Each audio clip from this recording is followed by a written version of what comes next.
Chaîne Yassika, chaîne Oyasika et Bimi, et ça sans tache, immaculée.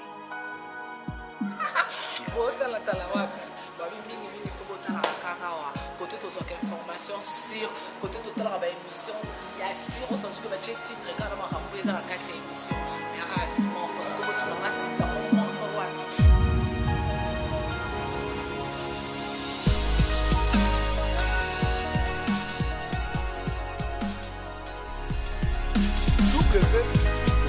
Africa Show.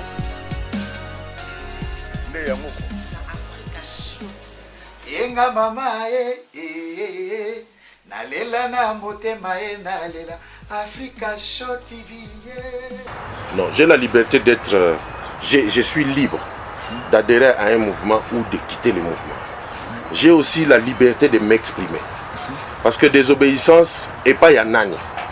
Parce qu'il y avait un vide.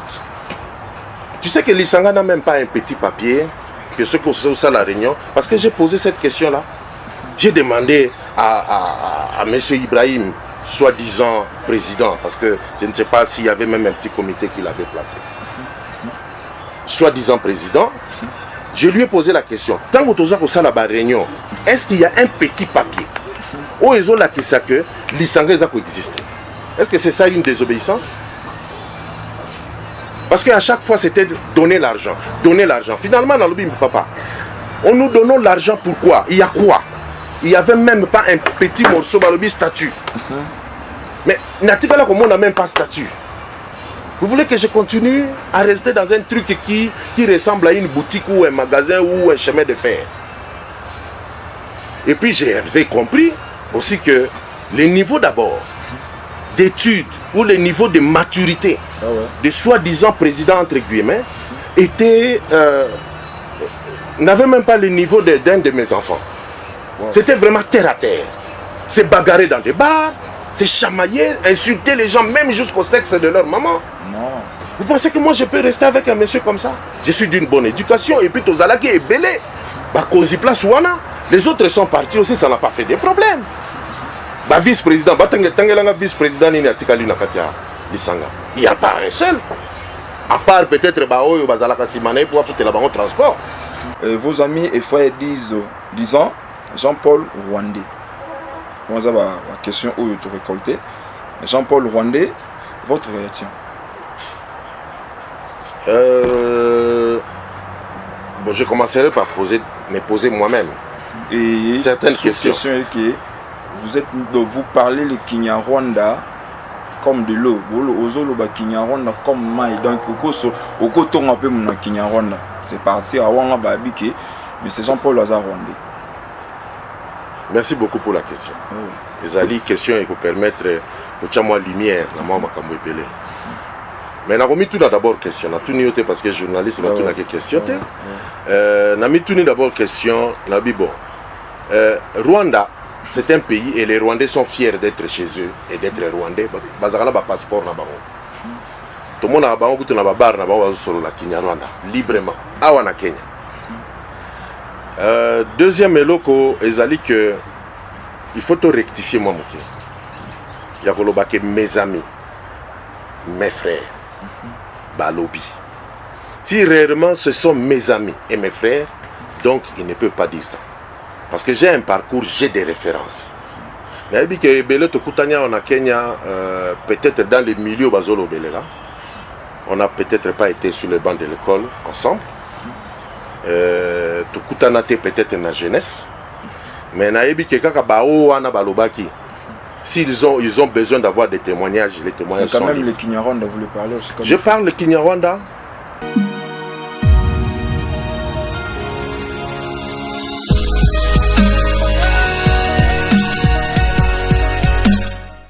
Salut et bienvenue dans votre émission Africa Show TV.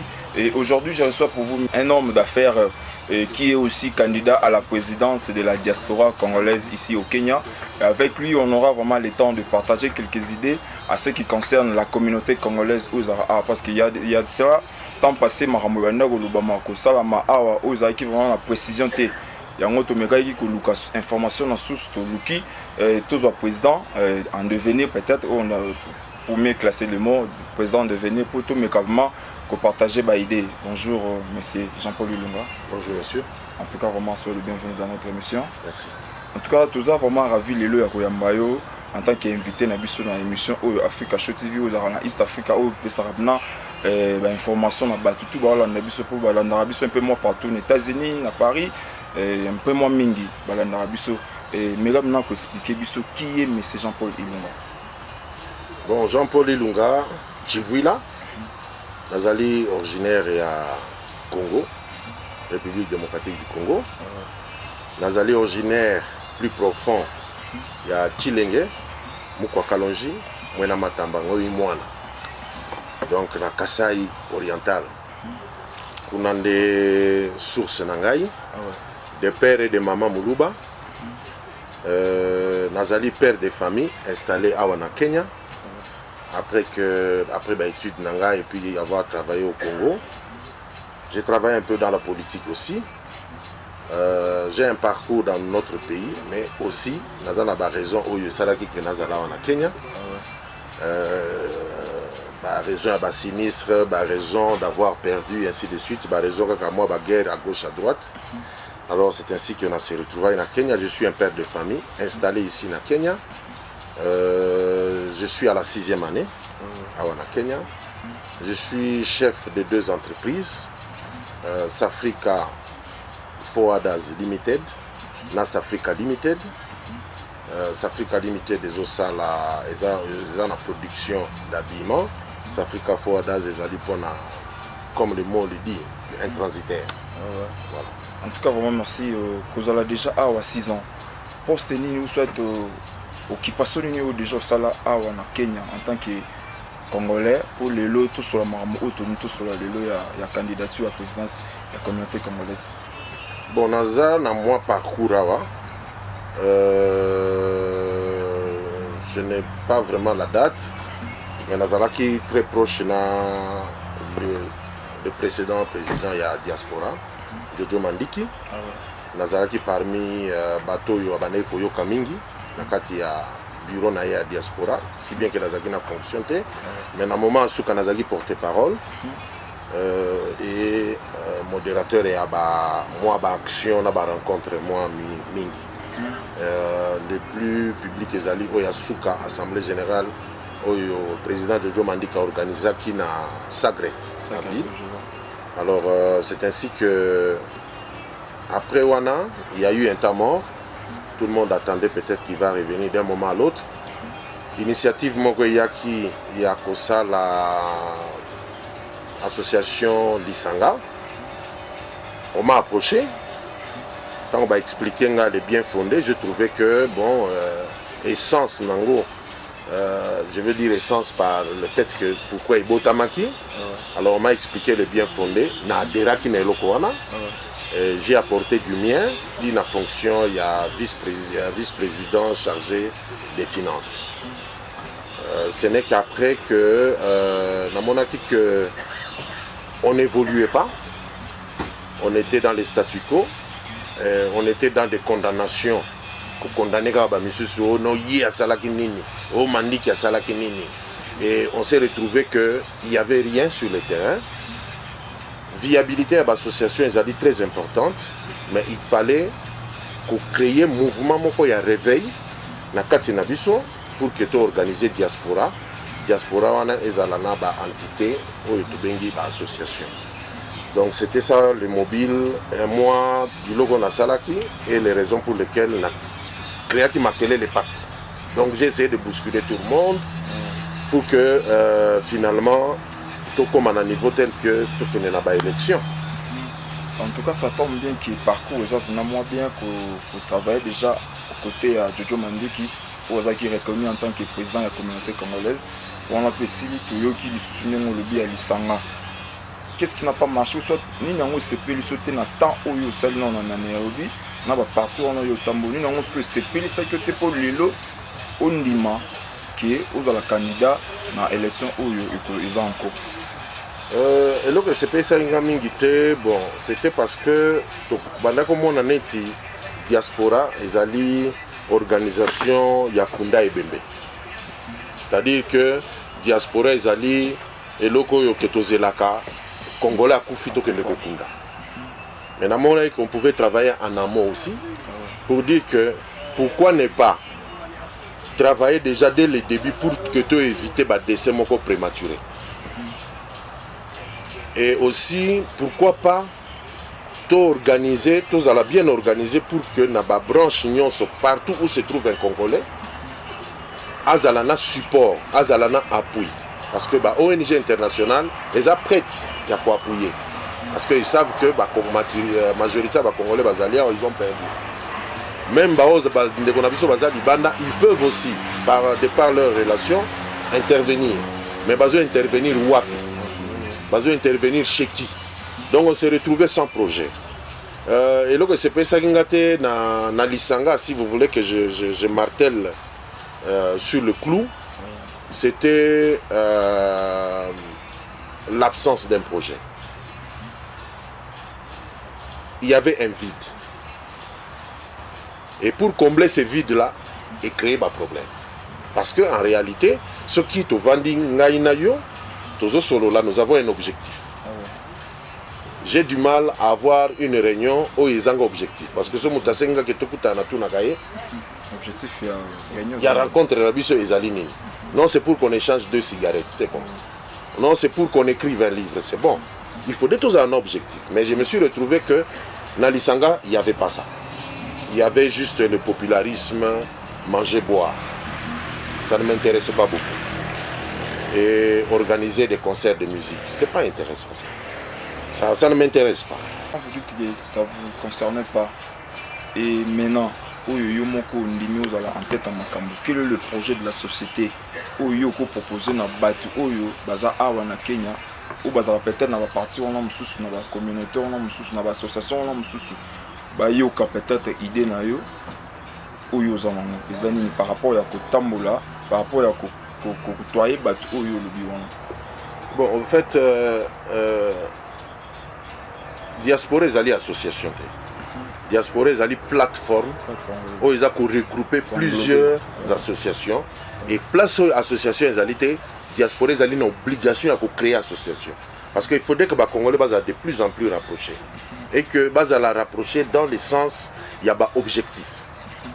Tozali ba menuisier tokuta na biso ba menuisier to sala eloko moko boye oyo ekozala rentable parce que Kenya pekisi biso te ko sala ba activité. Tozali ba mécanicien tokutana to sala to zoa je ne sais pas hangar moko godown moko tout ça la mécanique na biso place. C'est ça les objectifs. Place oyo batu bazana initiative ya bien mbongo elandaka wana. C'est-à-dire que diaspora vous avez la mission ya ko luka des fonds pour financer ces activités. Alors na kati ya projet de société na ngai ezali parce que na niveau ya Kenya wa nous avons plusieurs couches et catégories. Il y a des Congolais. Ils sont tous les Congolais au même titre, mais tous les couches na ba catégorie ebele. C'est ça. Ce total malamu tous les na ba catégorie vulnérable. Catégorie vulnérable na koko banda par exemple avec les étudiants. Parce que zali bana oyo lobby bangone à partir de l'élo bango bazo ça la fierté na biso. À venir à lobby ezali na maboko na bango. Donc il faut veiller à ce que réussite na bango ya lelo ndeko sala que remplacement na bango na place na biso totango bazonga na mboka ba sala la mboka valablement. Bazana ba problème awa. Et dans notre priorité na projet de société na biso, na projet programme na biso, ezali que ba étudiants ba bénéficier d'un encadrement full. C'est-à-dire à partir de l'inscription, il y a un problème mike bazalaka nango na niti na niveau que même il y a des stages parce qu'ils ne sont pas obligés de faire les stages ici, ils peuvent faire les stages au pays. Maintenant il y a ça la suivi wana. Bazana ba problème et belé awa. Bazana ba problème et ça la même un peu sonné. Pourquoi? Parce que ça ba problème aux senga mbongo te. Et les problèmes que les Congolais tous nango awa. Les ali ba problème aux senga mbongo te. C'est par ignorance que Mouto à l'équipe président y azali na ba millions à copier ça ba Congolais. Alors qu'azana ba millions en até. Mais il faudrait que le président azala éveillé. Ayeba na ko kende ko lukela ba Congolais ba solution wapi. est-ce que nazali na capacité ya kokota na bureau ko réclamer ba droit na bango pour que na memela bango ba droit na bango place ba sengi signature na kende na zwango na yana. En tout cas, vraiment, toujours évolue bien. Ma question, vraiment, est belée. Comment tu as déjà la réponse, peut-être, à la question, comment encore poser, peut-être, à la question, mais la question, nous a qui a couillé, projet de société, pour nous représenter, pour voter à la prochaine élection, vous allez organiser. Parce que toi, le programme, il y a un CENI, toi, le programme, il y a un calendrier mobile. Pour le moment, tout soit avec vous qui êtes les candidats valable le projet de la société Isani. Le maximum à projet nanga Isali que les Congolais soient organisés et base à la bénéficiaire de leurs droits. À part cela, Rosali, ce que nous appelons que Congolais n'ont accès à la vie quotidienne, à s'intégrer dans le milieu kenyan. Parce qu'en réalité, tu ne peux pas faire le business en dehors. En dehors, il y a un milieu Kenya alors qu'aux autres dans Kenya. Alors, projet de société, ils ont martelé Mingi, na vie, il y a Congolais comme un normal. Congolais n'ont pas se retrouver qu'il peut, par sa sueur, aller à Kenya malgré qu'il est à l'étranger. Bah, oyo que tout le monde que nakati a projet de société, tant étudiants, ils doivent avoir aussi des ouvertures à l'extérieur. Alors, qu'on peut savoir ouverture, on a toute une démarche. Ceci n'a pas dit que les Congolais, moko, oyo nyonso Congolais à côté na Kenya, aluka association place à Kosa. Et puis, ceci n'a pas makasi, ils ont dit que diaspora na biso est relié réellement. Biso na Kenya awa, na gouvernement na biso. A ça là un pont réel, pont moko eza ko exister. Oyo toza ko sentir ba effet nango. Et puis, le souci dans les alliés que biso ba Congolais à Kenya, tout côté dans le monde de la communication. Dans le monde de la communication, tous allés dans makambo ebele. Tout côté dans le domaine, il y a football, il y a sport. Tout s'intégrer. Pourquoi? Parce que tous organiser ça chaque jour. Mutunyo soazalia wa ebele, majorité bazo organiser que je suis là en attendant. Na vie en attendant izate. Tous allés pe na babilo na ba problème tel que ba réfugiés. Comment est-ce que le HCR a le plein droit de garder quelqu'un très longtemps dans la ligne, alors que les biloko yo diaspora des fois a réclamé que non, quand même, Mouto a sali autant d'état ici, ceux qui beaucoup m'aimaient ailleurs étaient beau réinstallés. Donc, ils ont un point où il y a un projet de société, ils ont dit qu'on travaille sérieusement pour que les Congolais regagnent à retrouver dignité et puis à sentir prestige intérieur. Oya kokende lobby a telemi pa ki asali musala azui par sa sueur. Na roka oyo lobby et marambutu oyo lobby ça demande aussi l'appui à la jeunesse congolaise. Na remarque auto ça là ezaki awa chaque muntu oyo azolo lobaki aza capable peut-être ya ko assumer responsabilité à président et à la communauté congolaise awa ceux qui a lobby sotali tout autour naé ce sont que ses amis. Il y a la jeunesse qui est vraiment négligée ici. C'est le cas aussi avec vous ou soit c'est comment? Vous pouvez expliquer ça? Oui, au fait, mission Nangaï, ils ont qui d'abord que toutes les couches de la population, il y a des Congolais basés en Kenya, basés tout autour Nanga pour qu'ils comprendre le vrai sens. Il y a Eloko Nazoluka parce qu'on apprend chaque jour. Au cours tout à tout le temps qu'on a yébi déjà. Il faut en toutes les couches. Donc ce côté le comité Nangaï, ils allaient vraiment avec, ils ont retrouvé tous les âges. La jeunesse n'est pas une organisation à part. La jeunesse est l'énergie. Les alliés énergie, ils ont fait ça mikolo que tokende de l'avant parce que petit bazoya, petit bagoti kalandengeni. Donc c'est très important na niveau yako que il faut jeunesse ezala. Mais quand vous avez des difficultés parce que la plupart des initiatives ya l'association c'était des hommes d'affaires. Qui néglige aussi la jeunesse. Voilà, catégorie à hommes d'affaires. Et Zalaki est comme un conglomérat moroboy.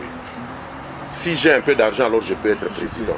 Alors que quand l'argent diminue, tu n'es pas voilà, il n'est plus chaud à garder encore son poste. Mais à Tikalika par image, par combo. Alors que pour organiser les gens, cela ne demande pas d'abord l'argent. Pour organiser les gens, il faut mettre d'abord un projet sur table. Mbongo elandaka après.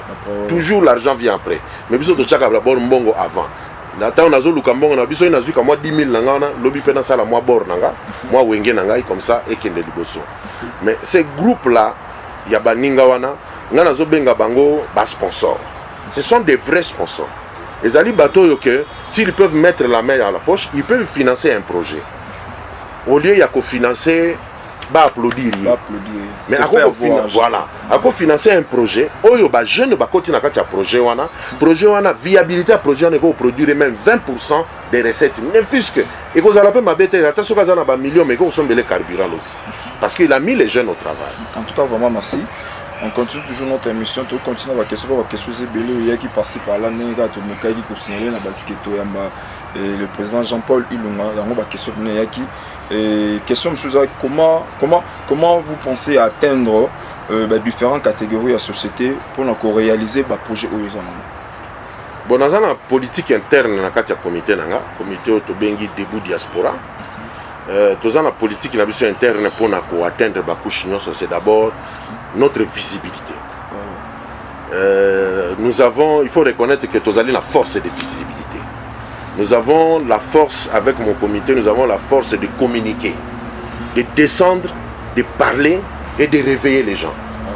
Les alim bon côté, parce que nous avons un côté. Mais cette force-là de communiquer, et ça dit que nous tenons sur la route. Alors, les alliés politiques internes sont dans le bien étalé, nous sommes au Moni, Dongolomi soupe Barozoa, Bazouango avant l'élection. Pour tout comme dans moment, calendrier ligné bima donc en novembre aussi ça m'a cambutu donc nous ça bombi moi à cartouche. En tout cas vraiment, je signale la bateau on a vu sur le www.africashow.tv qui est Mouto Nayami, c'est un candidat à la présidence de la communauté congolaise à avoir élection à la Kalaté. Mais dans le temps passé, nous avons bengi kombo ya mwana bitinda ya peuple. Pourquoi mwana bitinda ya peuple? Ah, vraiment, mwana bitinda parce que mokonzi oya solo. Mokonzi ya solo azaka mwana bitinda. Comment? C'est-à-dire que na ndenge tozali na communauté awa ba besoin ba problème oyo ezali ba problème oyo il faut ba solution en dehors il y a structure na biso ba congolais soit ezali auprès ya ba autorité kenyane soit ezali auprès ya ambassade soit ezali na Kinshasa ou encore ekouta na étranger à partir ya ba sponsor na étranger. Alors ngai na mi bengi mwana bitinda parce que nazali prêt na banda ko kende ko sala ba course ya biso communauté congolaise. N'oubliez pas naza père de famille naza na bana na ngai nyonso awa. C'est-à-dire que l'obi soki nga nazate na lingina tikela bango Kenya o eza bien, diaspora o eza bien, communauté congolaise o eza bien. Alors, cause la présidence ali te ba betelanga maboko. Souci na nga ezali que na ya na ba solution na ba problème au ba congolais bazana. Mais ba problème quand vous parlez de problème, moi je vous signale déjà que awa na Kenya ba problème eza ebelé à osanate. Na habité. Mais continuons ton mission question monsieur Zaza Kotuna, tous ces projets demandent de l'argent. Et certains problèmes sociaux. Mongo ya ko financer ba maramo nyonso et que uta wapi.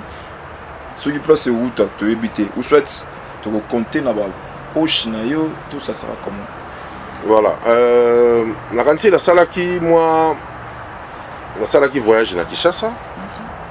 La salaki voyage na Poto, j'ai fait un crochet à Paris et à Bruxelles. Et salaki en guise de préparation, il y a comment est-ce que selon connaissance on a nazaraki nango, il y a koye bah c'est que c'est diaspora. Comment est-ce que le peuple d'une diaspora peut vivre? Alors ezalaki que na kende ko beta na ba porte ko découvrir est-ce que nous par exemple na ministère na biso en charge des affaires ya ba congolais vivant à l'étranger na tuni est-ce que tozalaka na budget? Na eu réponse na bombi yango na stock na bimi wana na kei na ba porte mususu na tuni est-ce que nous qui vivons à l'étranger est-ce que tozali pe na droit ya kozwa moi ba subvention bayebisinga mpo bozwa subvention il faut ça na secteur tel beaucoup kozwa subvention nakamati na bombi yango na stock. Alors tant na ke na poto ezalaki mpona baobjectif mpe mwa ebele de sorte que où est-ce que nous pouvons avoir le financement ezali te nakutanaki te na financement moko balobi to banopesa mbongo bala bakongole babanda kolia non financement et puis bakopesaka ngango te yo lobi ke o na Kenya kuna bozali na association soki des infirmiers ou infirmières.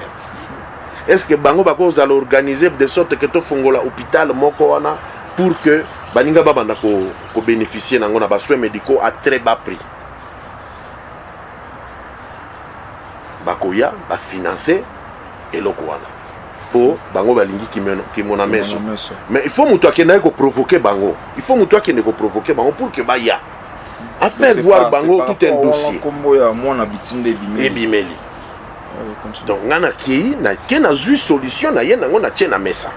Na kei na donc ata botini ngai papa. So ba di solution ne ko maka papa na ko koma papa. Donc c'est pour dire que ce qui problème ezali na niveau ya ba autorité kenyane na ko kende pa ba kozi ya Kenya. Na ko kende ko senga bango. Nazana na besoin n'importe quel dossier parce que ce qu'on peut singa dossier yo ezali incompréhensible na ko zoate. Mais ce qu'on peut signer dossier na bureau, tu étudies en automoni viabilité à dossier, na kozwango na ki ko beta na ba porte, na kokota parce que j'ai les arguments, j'ai ma façon. Ce qui na robeta mabolongo kuna wana secret na. Mais l'essentiel bino boye bakaka na yena solution. Ce qui na zupe solution c'est-à-dire que tokena na porte à mabe, to rectifier tokena na porte à malam.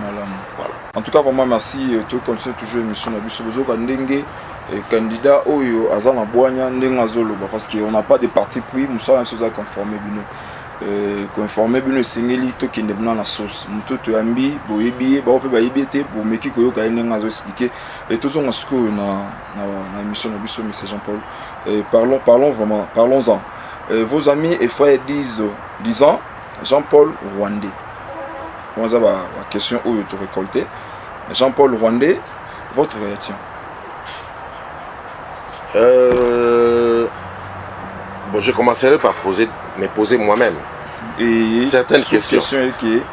Vous parlez le Kinyarwanda comme de l'eau. Vous parlez Kinyarwanda comme maï. Donc, au côté on appelle mon Kinyarwanda. C'est parti à Wanga Babike, mais c'est Jean-Paul Lazare Rwandais.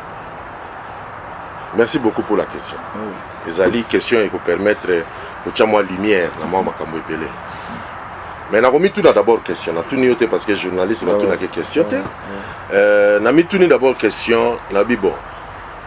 Rwanda, c'est un pays et les Rwandais sont fiers d'être chez eux et d'être Rwandais.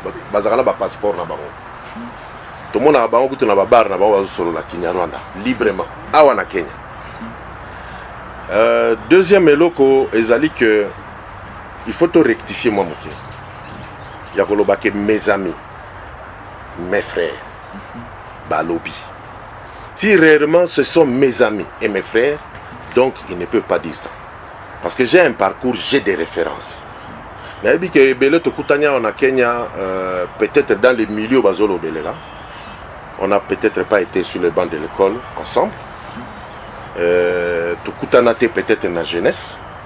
Mais il dit que Kaka Bao Ana Balobaki. S'ils ont besoin d'avoir des témoignages, les témoignages sont quand même libres. Le Kinyarwanda, vous le parlez aussi comme Je parle le Kinyarwanda. Je parle le Kinyarwanda pas Ndenge fallait Kolobango parce que ça fait quand même un bout de temps. La longueur Rwanda en 2002, j'ai travaillé à la coopération technique belge. Il faut être fier que Ndegona Zaraki expat. Et pour travailler au Rwanda, c'était par recommandation du consul belge à Lubumbashi qui m'avait recommandé en 97, après la guerre, Nabango, tout ça, que je pouvais aller travailler là-bas. Nazaki n'a moi notion mouké informatique. Mais j'avais quand même un bagage, je m'exprimais très bien. Et le Rwanda, à cette époque, c'était francophone. Donc j'avais l'accès en français. Et aussi, j'avais la facilité de comprendre, d'écouter un Rwandais parce que je parle Chiluba. Et je suis Moluba. J'ai grandi dans la maison à mes parents. Oui, c'est où tu parles français, où tu parles Chiluba. C'est comme ça que nous avons. Oui, toi. Ndine Makande. Makande. Pinje bol buji bamba newe uji mwena mu Rwanda. Ko le mange ko ngambile bimpato. Tu m'as expliqué bintu abi bintu bya lukutukutu bena mejimapi. Pourquoi? Parce que tuji muji tungeji mu Kenya. Ye hadi ye wambani même tchena congolais to. Ye kuti congolais même andi rwandais. Ujibo akun déjà preuve. Uji ye mwikala nai. Mon pita wani preuve. Di congolais. Ma preuve a dit mon parce que bilondela muji mutukala tuyeba kuika ku émission malo adjabonya kuikila. En tout cas, c'était là pour vous informer qu'on parle vraiment toutes les langues de chez nous, et j'ai fait ça pour savoir aussi de mon côté si réellement mon invité c'est un Rwandais ou ne pas Rwandais ou c'est vraiment un Congolais. Alors il a parlé ma langue maternelle. De mon côté, je ne sais pas quoi je peux dire, mais on continue toujours notre émission. En tout cas, vraiment, je merci. voudrais spécifier quelque chose. Ah ouais. Quand je parle le Swahili d'ici, on ne m'a jamais dit que je suis Kenyan. J'ai, tu sais, un communicateur. Moi, j'ai grandi dans une... j'ai la facilité de communiquer. Et les Rwandais parlent le lingala. Mais quand un Congolais parle le Kinyarwanda, ce n'est qu'une langue. Tu crois que pour parler une langue, quand tu parles français, nous parlons français maintenant là. Tu es un Français? Non. Ou moi je suis Français? Je n'ai jamais été là-bas. Alors, et moi je suis parti là-bas comme expat. Ah ouais. Et je ne suis pas le premier Congolais qui suis parti là-bas. J'ai trouvé des Congolais des années 60 qui sont nés, grandis là-bas, dans les quartiers qu'on appelle quartier Zaïre. Au Rwanda. Oui. Il y a toute une école consulaire congolaise au Rwanda. Ces enfants-là qui étudient là-bas, ce sont des Congolais. Sont-ils des Rwandais? Vous savez, je vais vous dire une chose, monsieur le journaliste. Nous avons des gens ici au Kenya. Ils sont venus tout droit de leur petit recoin village. Je ne parle pas de tous les communs mortels. Je parle de... Je pense que ça peut être une ou deux personnes qui parlent de ça.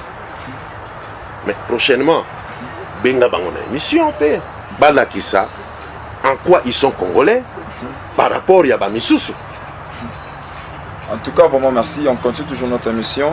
Monsieur Jean-Paul, toujours dans la lettre Moko, Oyo Bisomo Tomekai Kozwa, et Oyo Batu, il y a Lisanga, Batinela, que je ne sais pas sur qui lettre vraiment. Oui, j'étais à Kinshasa, la vice-présidente avait pris la lettre et j'ai pris connaissance. Il y a beaucoup de bazo reprochons dans Makambo, ebele dans la lettre. Est-ce que y a un résultat autant? Parce que bazo reproché na désobéissance, désordre, utiliser les groupes pour nos ambitions privées. Vos réactions? Désobéissance vis-à-vis de qui? Vis-à-vis peut-être il y a une loi où il y a parti ou soit dans 4 associations. Pour désobéir, il y a qui écrit peut-être dans le Cameroun. Non, j'ai la liberté d'être... je suis libre d'adhérer à un mouvement ou de quitter le mouvement. J'ai aussi la liberté de m'exprimer. Parce que désobéissance et pas Yanani. Parce qu'il y avait un vide. Tu sais que l'Isanga n'a même pas un petit papier que ceux qui sont à la réunion. Parce que j'ai posé cette question-là. J'ai demandé à M. Ibrahim, soi-disant président, parce que je ne sais pas s'il y avait même un petit comité qu'il avait placé. Soi-disant président, je lui ai posé la question. Quand vous avez la réunion, est-ce qu'il y a un petit papier où ils ont la question que l'Isanga existe? Est-ce que c'est ça une désobéissance? Parce qu'à chaque fois c'était donner l'argent, donner l'argent. Finalement, dans le bim papa, on nous donnons l'argent pourquoi? Il y a quoi? Il n'y avait même pas un petit morceau dans le statut. Mais Natikala, comme on n'a même pas statut. Vous voulez que je continue à rester dans un truc qui ressemble à une boutique ou un magasin ou un chemin de fer? Et puis j'ai compris aussi que le niveau d'abord d'études ou le niveau de maturité de soi-disant président entre guillemets n'avait même pas le niveau d'un de mes enfants. C'était vraiment terre à terre. C'est bagarrer dans des bars, c'est chamailler, insulter les gens même jusqu'au sexe de leur maman. Non. Vous pensez que moi je peux rester avec un monsieur comme ça? Je suis d'une bonne éducation et puis Tozalaki est belé. Bah, Kozi Place Ouana, les autres sont partis aussi, ça n'a pas fait de problème. Ba vice-président, Tangelanga vice-président nini atikali na kati ya Lisanga. Il n'y a pas un seul. À part peut-être Baoyo Bazalaka Simane pour apporter la banque transport. Mais tous les autres responsables, Bakinda. Pourquoi seulement il y a Jean-Paul et ça le problème? Et question il fallait continuer à sponsoriser Biloko et ça inutile. Pour des choses qui n'ont pas de finalité. Mais aussi, Kakamutouana, quand il parle de ça, Nazongeli na Likambouana Olobaki à Rwandais, je l'ai invité à visiter mon usine. J'ai le message ici. Il m'enverra le message que Toyebi histoire, il y a place au même quand on le usine nayo, les sociétés nayo, et ça y a yoté. Mais on y a une agence de vente ici, c'est de quoi là, des tickets ou de quoi, des choses comme ça. Hein? Et Zali yaye, mais on a un travailleur kuna. Tu vois un monsieur comme ça a les zéro minimum de maturité. Donc pour naïe, et l'autre un Congolais ne peut pas faire.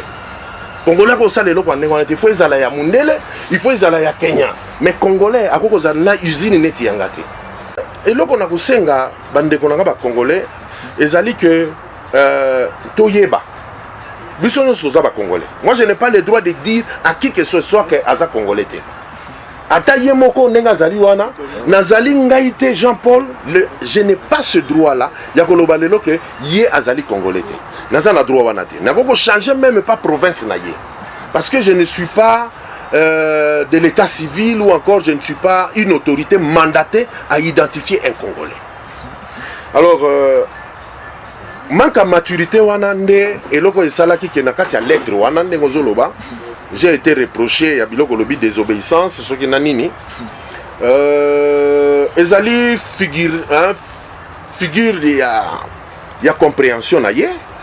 Et naïbité ce qui lisangango ezalaki poto vanda kawana que mutabi misimbongo na ye après toke to vandi ce qui na soirée garden des choses comme ça to meli masanga après masanga des combats un champion de boxe mais permettre biso qui est peut-être à la tête de la diaspora. Il y a diaspora non pas diaspora Lisanga n'est pas diaspora. Oh, non je m'excuse qui est à la tête il y a Lisanga. Qui est à la tête de Lisanga s'il est un boxeur mais tous allez prêts, tous benga pay, tous organiser un combat de boxe, tous ring présent, tous un arbitre, ba public, tous yewana, tous tali qui est le meilleur.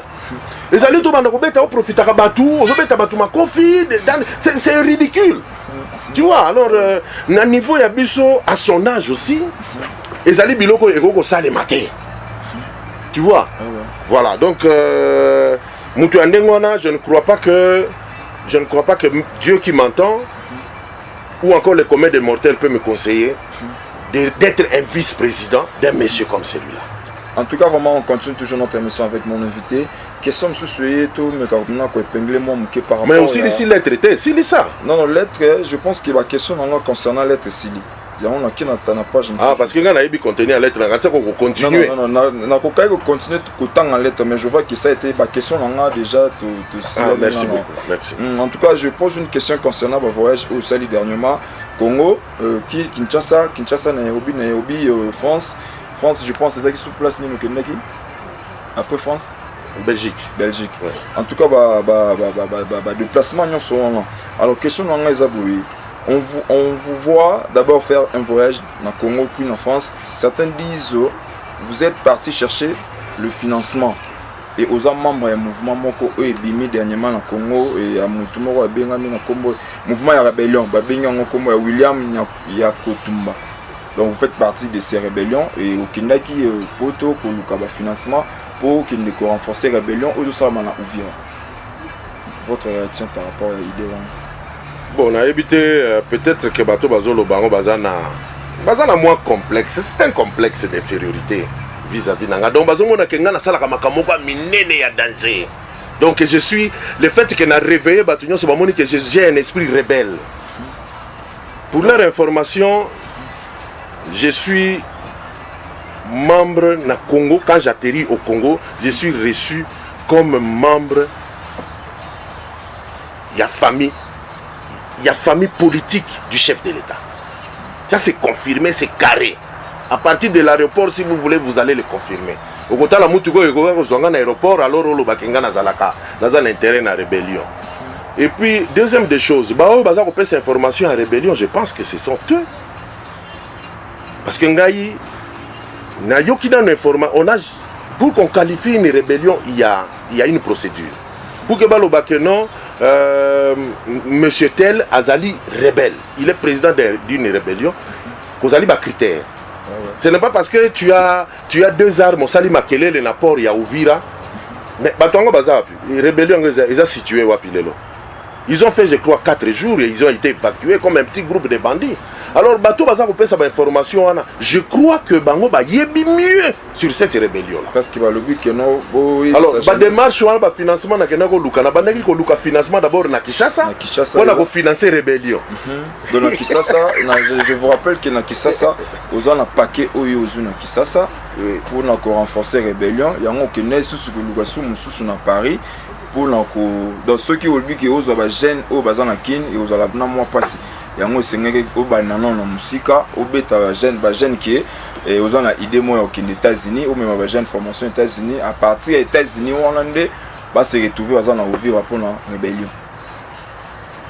C'est triste. C'est triste pourquoi parce que je crois dans bateau bazan ko ça la rébellion on a tribune angezate. Tribune angezate et puis des deux ceux qui n'a kenaki na poto et belé bazali awa ils rêvent ça ba rêve na ngaki na la kisabango que c'est rien pour que ne poto c'est rien il suffirait na zola ki visa à l'ambassade ya Kenya pourquoi na zola ki on a Congo c'est parce que je suis bien installé ici tant que le président le d'abord moto à remplir ba conditions de résidence awa tolingite babiloko a pigeon ndeke lobby ya kokende na ye et puis kokende na poto nazalaki nangaki na avant nazwa ba engagement comme parce que neti nazongaki na kwa koloba pe na tiki na makambo ya diaspora parce que na moni clarté il faut pas na promettre batu biloko na ko ko sala te et de deux n'oubliez pas je suis un commerçant un homme d'affaires nakenaki aussi pour les intérêts de mon entreprise. Quand vous parlez de l'homme d'affaires, c'est Jean-Paul, Aza homme d'affaires. Na musala na eto na ba business ne oyo sala. Ils ont un point où ils ont alors point là à cause de ce qui a commis à la tête de la diaspora. Il paraît ce commis président de la diaspora ils ont un passeport rouge où mais c'est Jean-Paul Azolandela et que ceux qui a eu passeport rouge là et que faciliter ba entrer na ba sortir ba makambu na yo so ba business na ye. Déjà na défi yango pona kende poto na kena passeport nanga ordinaire donc prochainement pe na kende poto na passeport nanga ordinaire. Naza na besoin passeport rouge te ata na komi président diaspora je n'ai pas besoin de ça. Pourquoi? Parce que ceux qui nazali na passeport rouge ou encore na éviter bazo mona ngo na valeur nini parce que ce n'est qu'un passeport, c'est un passeport qu'on donne d'abord gratuitement. Ça facilite. Et ça ne facilite rien mon frère. C'est un passeport on donne gratuitement aux fonctionnaires de l'État. Moi je ne suis pas fonctionnaire de l'État. Comment je peux me rabaisser jusqu'au niveau que na comme fonctionnaire de l'État ba pe sangai un passeport gratuitement alors que nazana nzamba zo sungangana nazama makoki na somba passeport nanga normal. C'est pas parce que vous avez un passeport rouge que tu peux te déplacer. Ou encore tu peux voyager ainsi de suite. Mais bah ça rend gratuitement, pas qu'il ne peut pas jouer. Pour aussi un passeport rouge ou un passeport diplomatique ou encore passeport de service, tu dois avoir chaque fois ordre de démission avant de te déplacer. Bon, moi je connais rejoindre pour aider na nini. Nazo on a te tina nango. Totika kozongisa ba congolais kokosa ba congolais mingi tozongisa bango na époque to banayi ko baba to baba nayi ko baba lobi Gizenga azaka na livre d'or. Ce que le livre d'or Rwanda et na Congo, stock nyonso ya ba oro ba minele ba yibaka ba kozong sango na banque centrale. Faut pas continuer à aliéner les Congolais. Congolais azali mutu mayele. Alors ce qu'on a moi opportunité aux rassembler moi 10, 20, 30 Congolais tika kokosa. Il faut que ça va tout vérité parce que le passeport rouge d'abord les a la valeur ni. Vous pouvez avoir une valeur oyo tokokoloba valeur même la valeur, parce que ce qu'on a diplomate, on te donne un passeport diplomatique. C'est quoi, passeport rouge, moi je ne suis pas un diplomate. Je n'ai même pas ce projet-là de devenir un diplomate. Passeport rouge, passeport de service, je travaille dans quel service de l'État? C'est-à-dire que nous a un faux document. Comment avoir un passeport rouge alors qu'il réside à Kenya? En tout cas, M. Jean-Paul Tokomi, qui chuté vers la fin de l'émission, ma question est M. Jean-Paul, vous êtes, il y a de ces gens qui vous disent que vous êtes tribaliste. Tout autour de vous, tout autour, vous avez juste battu la tribune. Pourquoi expliquer ce monde? Mais gars, bango sur bazon tribune, bango sur bazon qui sont congolais. En tout cas, on a la question auto-récoltée. Donc, mais c'est Jean-Paul a entouré juste dans la tribune. Tout baza tout baza tribune. Tribune donc bazali Benamatamba, bazali bango imwana, bazali ba kwa Kalonji. N'andimite d'abord que bon configuration wana, ezali configuration moko ezali 0. J'ai dit ici que j'avais un parcours politique. Donc on a yebi l'implantation. On a yebi qu'on implanter une organisation. On a yebi qu'on organiser batu na ba groupe. J'ai été secrétaire général il appelle DP na Congo. J'ai été président il y a ville à Kinshasa na parti PECO. PECO, je crois que vous connaissez Adidas Pembe. Et je suis actuellement membre il y a PPRD na Congo. Ce qui n'a pas mis Libanda, je n'ai pas d'impact. Ce qui n'a zongi, je n'ai pas moins d'impact. Alors,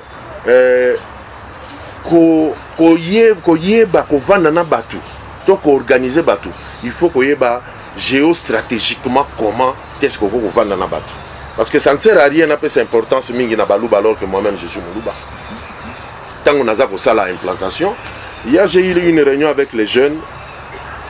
Tant que si koye bisangai ko solo là na tout na bango question mo na lobby comment vous êtes géostratégiquement implanté. C'est pour dire que na ba paramètres on a vous avez paramètres belé tout ce kabilo on a tribalisme parce que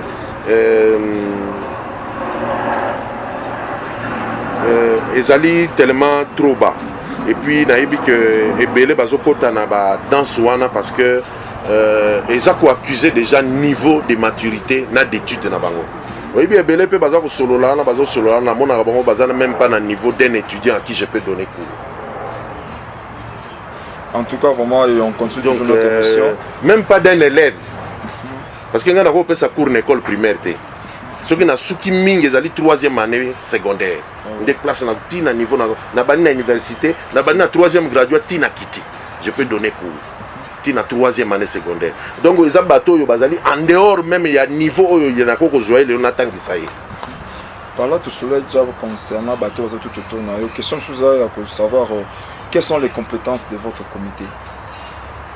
Les compétences ou les qualités. Les compétences, mon comité est géostratégiquement configuré. Pas par rapport aux adresses peut-être ici à Nairobi, mais par rapport à notre configuration, il y a un niveau de décentralisation. Bien sûr, je ne peux pas avoir une équipe de 26 provinces et de 26 personnes pour représenter nos 26 provinces, mais quand même, projet Nangezali que ceux qui tant que tu installé président de la diaspora, parce que je le serai. Bagarreur, donc pas bagarreur pour se battre dans cela, bagarreur dans le sens des idées et des recherches. Alors, pour moi, j'aurai un gouvernement de 26. Nous avons un gouvernement de 26 personnes parce que la tâche est belée pour te résoudre les problèmes des Congolais. Bon, dans le mandat il y a 3 ans, nous résoudre l'union sautée. Mais au moins, j'aurais commencé quelque chose pour que place na kusukela maele na ngeko sukela moningo ya ko remplacer ngai a continuer yebe ba ko remplacer tout tika biloko wana ya j'y suis et j'y reste ezali terre à terre parce que ezali bénévolat nandimi ko salango parce que pour moi ezali acte de bonne volonté, acte de servir est un plaisir pour moi. Nazomona te mutoyo alobaka ke non ngana kabaka mbongo mais ce que j'ai sur le lobby, mais mon cousin n'a pas besoin, n'a pas de problème à voir. Tout que n'a pas lobby, n'a pas house, parce que bazosenga ngai tuteur moko moto ya korepresente ya kotelemela ngai abwaki. Mais azan est prêt à payer 5 000. Le problème n'est pas l'argent. On peut ça 5 000, ça va 1000. 1000, voilà. Et si on 1000, lobby benganga lobby. Donc on peut bengier. Les qui. Je suis en réunion. Si on benga ba 1h du matin zaka na réunion. Alors que ngai par exemple ngai benga na yo, ata na zana nyongo na yo. Na ko yamba nanga. Na ko sera bi papa limbisa na ko futo lobby. Ata na prometa ki yo. Mais si j'en ai, je te donne. Mais tous on a besoin de mutu azosimba baninga azosimba baleki na maboko tokende liboso parce que kaka baleki oyo ba o tozo travailler na bango baleki oyo toza na bango lelo bango ne lobby tango ngana ko gumba mokongo ba kotele misanga ba bité vie telema ya tokende. Merci vraiment nous ne sommes que tout comme couchité et tout comme presque à la fin de l'émission na biso mais question mo etikali pour nous poser invité na monsieur Jean-Paul. Qu'est-ce qui fait que candidature na yo ezo bangisa batu belé c'est dit à quoi? Il faut ébanguer ça. Pourquoi? Il faut ébanguer ça parce que Nazalaka, Mouto et Navanaka qui m'en observé.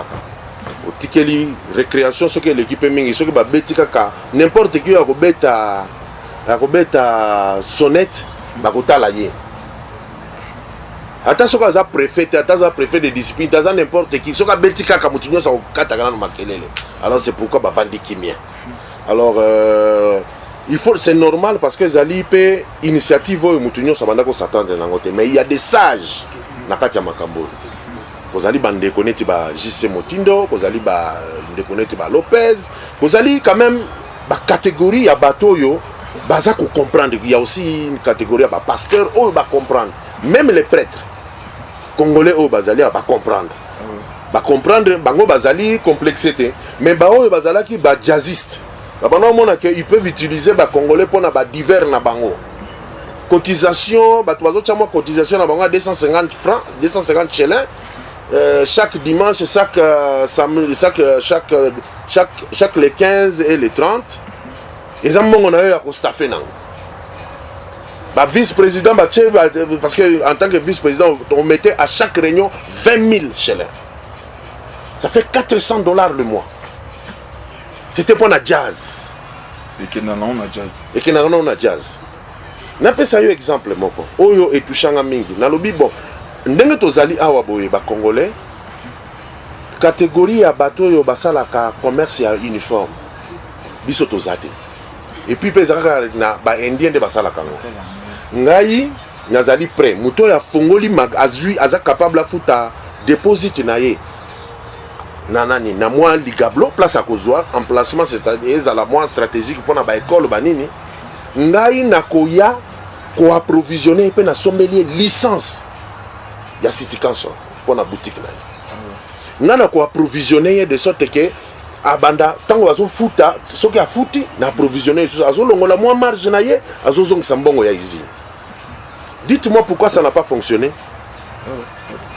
Parce que comment qui affaire privée concentré par un certain Ibrahim. A concentrer en comme affaire na privé. Yé d'abord à banda projet à ça d'abord moi si na yé. Et puis mutu pour akende kokuta na Jean-Paul. Il faut aller d'abord et pas na yé à signer. Pour oya. Donc c'est-à-dire yo congolais pour okuta na Jean-Paul, il faut mutu moko boya signer. Ba bloquer bango. Tuna ça a été écrit ou il y a qui ka bon. Tena lo baki on a meeting. Ouvertement. Et ça c'est facile. Ce qu'on tourne à 2-3. Oui, Jean-Paul a une volonté. Mais ils m'ont pas bloqué moi. Tu dois passer chez eux, il faut aller directement et pas la banque. Oui. Soit tu as déjà et comment nayope ou admettre en qu'il faut à la banque. Non, natikala kolo bango parce que ngane na nosa ki ngo na meeting. C'est-à-dire que mutuno sakwa ko mona na ngai. Et puis depuis tant on a annoncé que l'on les arrêter ceux qui yo yeba ko pesa mbote pas Jean-Paul. C'est que Jean-Paul mbote problème. Aujourd'hui, problème est déjà à niveau de l'association à Lisanga. Tu vois des choses comme ça, Congolais, oh ya kanisi ka sangisi ba Congolais, a lingi ta faire évoluer ba Congolais. Ngai ça ne me dit rien, ce qui ba Congolais n'a pas si bango contracté. Je travaille avec les Kenyans déjà c'est bon.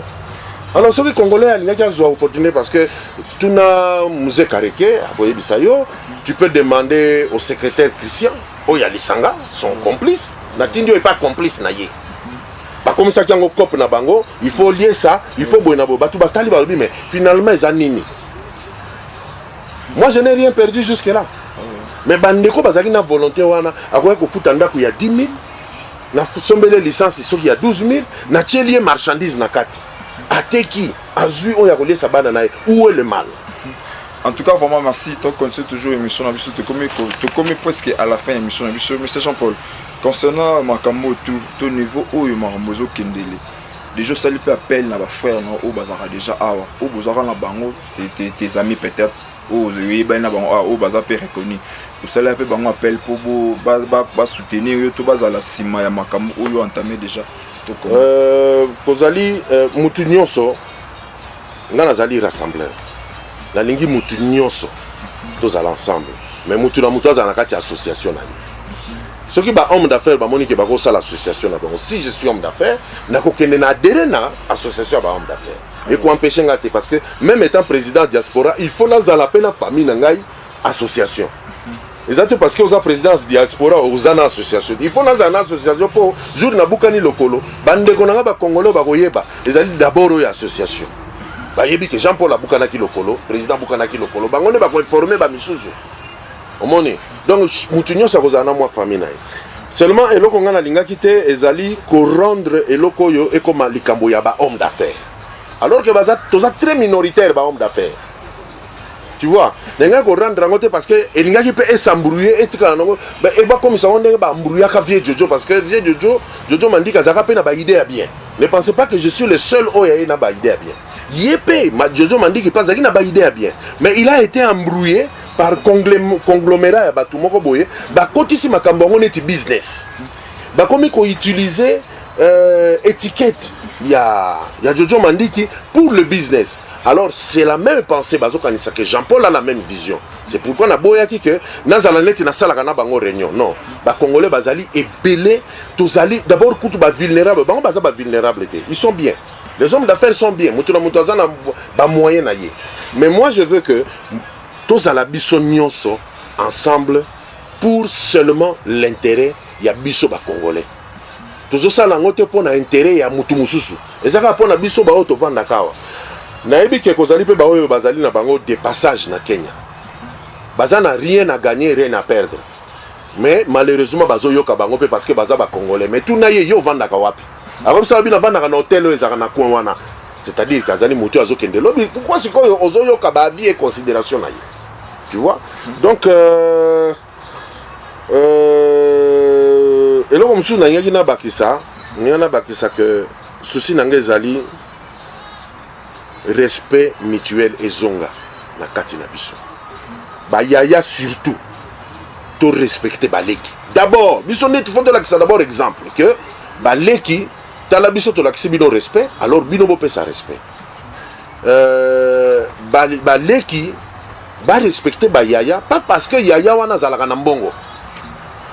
A respecter yaya le balingaka baleki ba respecter ba pour bango baza na mbongo. Oui bon. Les amants pas si y avait moi vendika ka bino petit na va bien. C'est un peu difficile le monde qui yaya moko boye aye abengi leki soit juste pour nous encourager. C'est un peu difficile à je comprends parce que kaka bayaya oyo ba homme d'affaires ba baza ko manipuler quand même bongo na Kenya ba rendre baleki na biso ba mendiant parce que mon côté atikala ko tuna leki alobi quel est ton projet ne va coûter combien azana 50 000 na poche à côté na boîte champagne moko ezana 15 000 a sombi 3 champagne atikali na 1000 shillings. Je ne sais pas combien de shillings. Abimi libanda siko prêtre. Balé qui peut bazobele. Oh prêtre. Abimi si 1000. Mais il vient de gaspiller 45 000. Ce qu'on t'a dit, budget wana 45 000. Oh il a dépensé wana. Ça pouvait faire un petit salon de coiffure. Ça pouvait cofinancer moi na moko que ça la boye. Yo luka eloko obanda koteka sombata babalo ya bilamba obanda koteka na soki na kikomba soki place ni so na ngongo wapi banda koteka. Il ne peut pas le faire parce que simplement to comment animer de mauvaises voix na égocentrisme côté na kati na biso po la lingi babenga nga président. Alors soki na pesi petit wana 45 000 ye kaka ye moko ndako belela nga danse 45 000 au moins bato ba sentir bon bazo sentir quoi parce que omeli champagne oke osubi omeli oke osubi et après obimi oke pa na yo lobi tango kozanga mbongo okozonga te na boîte wana osombaki champagne badefisa yo to bapesa mbongo otia carburant donc tozala na bondeko wana nga nalingi tozala vraiment rassemblé nayebi ke biso nyonso tokozala bamaster te congolais nyonso nous ne sommes pas appelés à être des amis mais nous sommes en définitive et nous sommes par le sang nous sommes frères donc tozali appelés pas nécessairement tous s'entraider tozali appelés tozala ensemble pour que tout se développe et puis tozala na loboko wana pété na ba projet totika loboko pété na ba ambiance. En tout cas, vraiment merci. Nous sommes arrivés presque à la fin de notre émission. De mon côté, je dis un grand merci.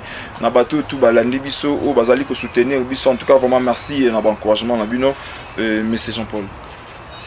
Juste un mot de la fin. Na pas on a autre sur solo aussi ko. Problème nangé zali tozo ke na ba élection congolais to lamuka. Tous alla ensemble pour tout réussir objectif moko le bien-être de nous tous et surtout de notre jeunesse et de nos enfants. Donc nazali simple candidat namichi na maboko na bino nde bokopesa nga mandat nazala mwana na bino bitinda par rapport à ba projet na ngai par rapport à ce que je peux faire lelo na lobby pour na baleki na bana na biso na ba mama ba veuve tozali na bango awa. Donc na remercier bino mingi. Je remercie aussi votre émission et vous-même pour l'attention sur tout ce qui se passe au Kenya. Et j'espère que sa diffusion pourra changer bien des choses ou encore pourra changer certains malentendus. En tout cas, Mbote, Salam Okwenu, Moyo Eno Kabidji, donc tout du bon. En tout cas, vraiment merci. Partagez le lien de cette émission si vous avez aimé. Et contactez-nous sur le numéro qui est affiché sur le banc de votre écran. Moi, c'est Junior Kankonde. Restez vraiment branchés. Merci. Bye, à la prochaine.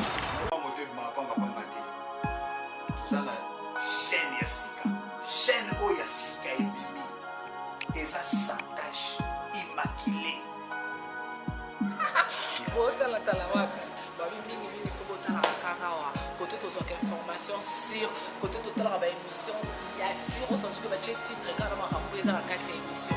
Il y a mon poste que tu m'as cité dans mon pouvoir.